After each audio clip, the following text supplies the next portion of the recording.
Driver एकता, driver एकता, हमारी मांगे पूरी करो, हमारी मांगे पूरी करो।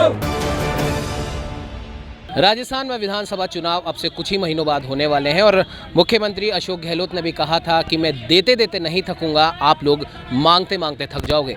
लेकिन अक्सर ये देखा जा रहा है कि पिछले कुछ महीनों से तमाम संगठन अपनी अपनी मांगों को लेकर मुख्यमंत्री से गुहार लगा रहे हैं, प्रशासनिक अमले से गुहार लगा रहे हैं, लेकिन उनकी मांगों को कई दफ़ा अनसुना कर दिया जाता है।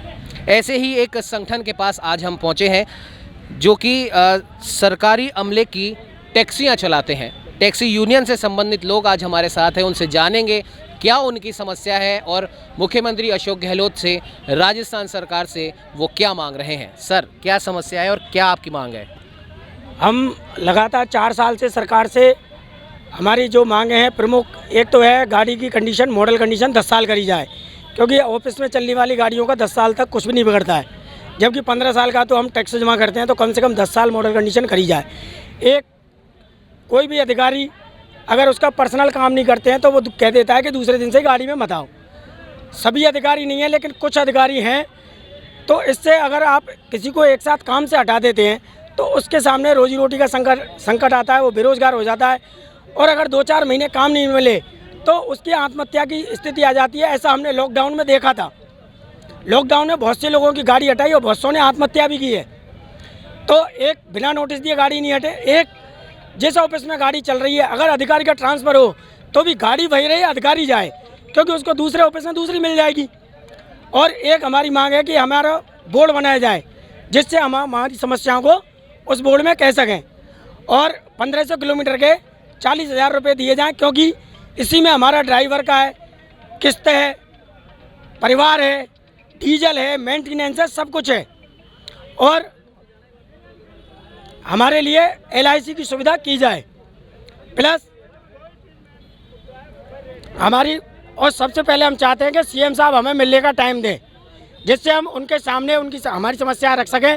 एक बार हम जब पहली जन सुनवाई CM साहब ने करी थी तो उनको लेटर भी दे के आए थे। तो हम चाहते हैं कि CM साहब एक बार हमें समय दें, क्योंकि हमें विश्वास है अगर CM साहब से हमारी मुलाकात हो गई तो हमारी मांगों पे भी जल्द कार्रवाई हो जाएगी।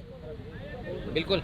और हमारे साथ इस यूनियन के कुछ और लोग भी मौजूद हैं, उनसे भी जानेंगे क्या कुछ समस्या है। सर, क्या बोलना चाहेंगे? मैं प्रदेश महामंत्री हूँ ऑल सुविधा टैक्सी संघ से, और मैं CM साहब से, सरकार से यही कहना चाहता हूँ कि वो जनता के नायक है और उनका वादा है कि मैं देते देते थक जाऊँगा, आप लेते थे मांगते मांगते नहीं थकोगे। तो इससे के जो उन्होंने वक्तव्य दिया है उसको मैं चाहता हूँ कि उस चीज़ को पूरा करें। हमारी मांगों को आपके माध्यम से हम पेश कर रहे हैं, कह रहे हैं, उस चीज़ को देखते हुए इन चीज़ को जल्द से जल्द इसको हमारी मांगों को जो है पूरा करने का। मान लीजिए आपकी मांगों का समाधान नहीं हो पाता है, जैसे कि अभी आप लोग भी कह रहे हैं कि हम CM साहब से मिलना चाहते हैं, मान लीजिए CM साहब आपसे मिलते हैं, आश्वासन देते हैं, लेकिन समयबद्ध अगर वो आश्वासन पूरा नहीं हो पाता है तो आगे आपकी क्या रणनीति रहेगी? आगे हम इसके आगामी जो है रणनीति बनाएंगे और फिर से CM साहब से अभी भी हमने रिक्वेस्ट की है, काफ़ी आप लोगों के माध्यम से किए, पत्रकार के माध्यम से किए, तो उनसे फिर रिक्वेस्ट करेंगे और मेरी मान्यता है कि वो इस चीज़ पे गौर करेंगे और हमारे सबका जो है वो ख्याल रखते हुए इसको मानेंगे। बिल्कुल। एक चीज़ यहाँ पर जानने वाली है कि क्योंकि साल के अंतिम महीनों में चुनाव होंगे, तो जहाँ तक अंदाज़ा लगाया जा रहा है कि अक्टूबर के अंदर आचार संहिता लग जाएगी। अभी जुलाई का महीना चल रहा है, तो यानी कि आपके पास लगभग 2 महीने का आपके पास समय बचा है, क्योंकि आचार संहिता लगने के बाद तो कुछ नहीं होगा। तो इस 2 महीने के कम समय में क्या आपकी रणनीति रहेगी? मांगे नहीं मानी जाती तो अगला आपका क्या कदम होगा? अगर मांगे नहीं मानी गई तो जो भी हमारे संवैधानिक अधिकार हैं, हड़ताल, भूख हड़ताल या जो भी है, हम वो करेंगे। और हमारी तो यही कोशिश रहेगी कि CM साहब से हमारी एक बार वार्ता हो जाए, क्योंकि हमें पूरा विश्वास है, लेकिन ये सिस्टम के कारण हमारी आज तक उनसे बातचीत नहीं हुई और शायद उन तक हमारी बात पहुंची भी नहीं है। तो हमारा मेन उद्देश्य 4 साल से यही रहा है, क्योंकि हमने सरकार को समर्थन दिया था और हमने 4 साल तक कुछ भी नहीं कहा। अब 4 साल हो गए, इसलिए हम कह रहे हैं कि सरकार हमारी मांगों पर कार्रवाई करे।